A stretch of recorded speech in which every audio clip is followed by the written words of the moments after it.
We're back, YouTube. Thank you for tuning in. As always, I appreciate that. Next up in my Steam list of games I want to review is Age of Wonders 3. And this is what I would call a fantasy civilization game. That's not completely accurate, and I'll explain that later.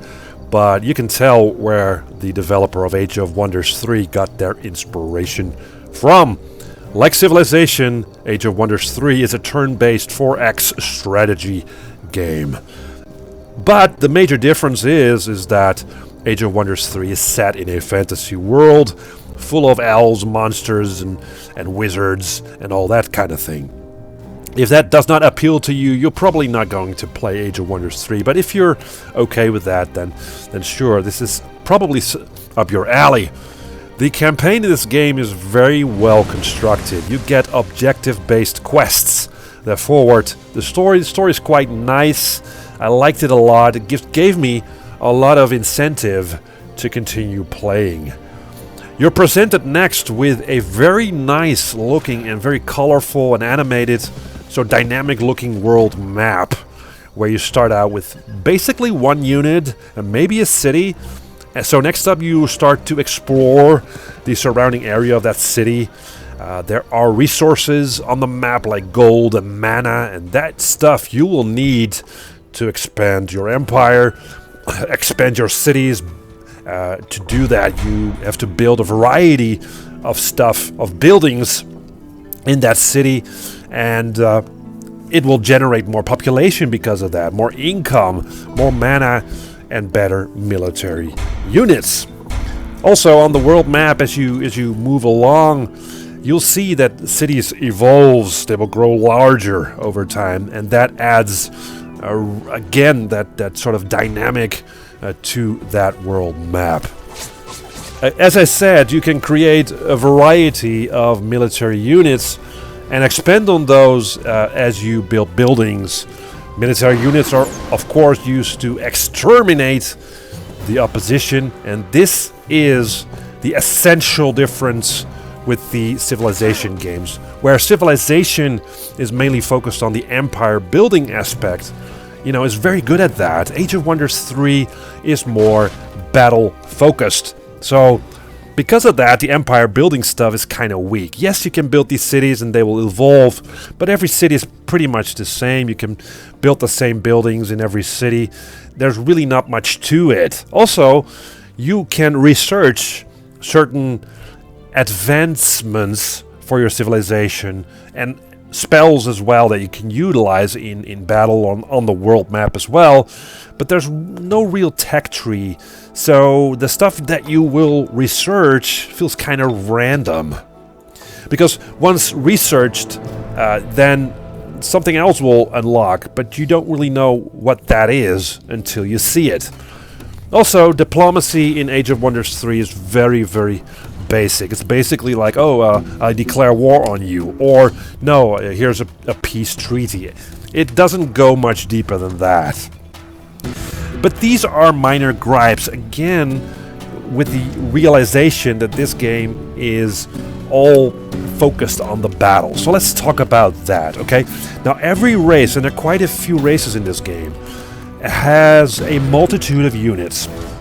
Each of these units, I mean, there are overlapping units for each race, of course, but each unit has their own strengths and weaknesses, and they get more experience as they fight. They have special abilities as well. I mean, flying units, for instance, on the world map can fly over mountains, get to very hard-to-reach places on the map. Also, and this is basically my main gripe with this game, is that you can only accumulate 6 individual units in one army. So it doesn't, you can't amass just one large army and use that on a world map. No, you'll pretty much have various ones that you move around, lay siege to a city or something like that. You need to move around the individual units in a way that they are positioned adjacent to the intended target, as well as close to the other units that you are using, so that all of these will participate in the upcoming battle. So the moving around your own units to do that, it feels somewhat cumbersome and makes the world map look kind of cluttered because of that. You know, stuff is just going through one another. It doesn't look good then. Okay, but next up, your units will sort of spawn onto a variety of battle maps, and these maps look really cool. Scrolling and rotating the battle map feels a bit slow and clunky. This is kind of unfortunate. It's not too bad, it's just kind of annoying.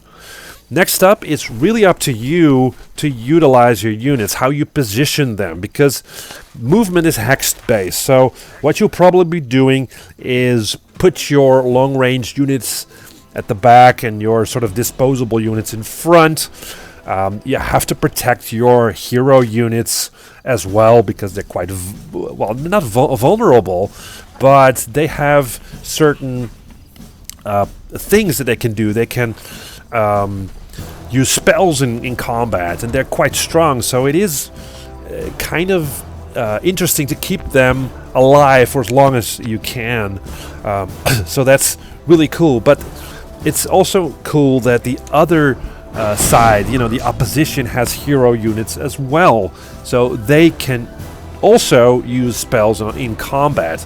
And certain spells do damage to the enemy, other spells will have positive effects on your army, and vice versa. It's really interesting to not just move around units, but also use these spells in combat.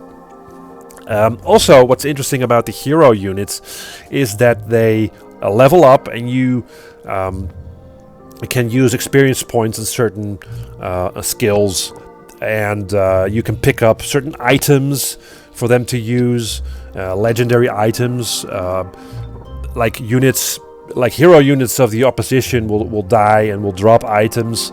So that gives you sort of a kind of an RPG-ish effect. It all adds to that flavor of that game, and it's really fun to do. It really gets you to invest in these heroes, and you want to keep them alive, basically. The AI in this game is quite good. On the normal difficulty, there is a challenge there, although I've seen some questionable behavior of the AI, where, for instance, they will put in front the hero units while I'm hammering that unit with my long-range units. So that is kind of disappointing. But on the hard difficulty, this game will give you a run for your money, definitely. This game also rewards you for being active and moving out quickly and striking fast. I mean, this is not a game where you want to turtle up in your cities with your units or something like that. You really need to go out there and claim the whole world map. Overall, this is just a fantastic strategy game. I had a lot of fun. It's staying on my hard drive for a very long time. There have been, I think, 2 extra campaigns released as DLC. It's a lot of fun. If you have not played this and you're only remotely interested in these strategy games, you really need to check this one out if you haven't already. It's really cool. You can get it cheap as well. Love this game, and maybe it's one of the best strategy games I've ever played. Who knows? Thank you guys for watching. See you next time.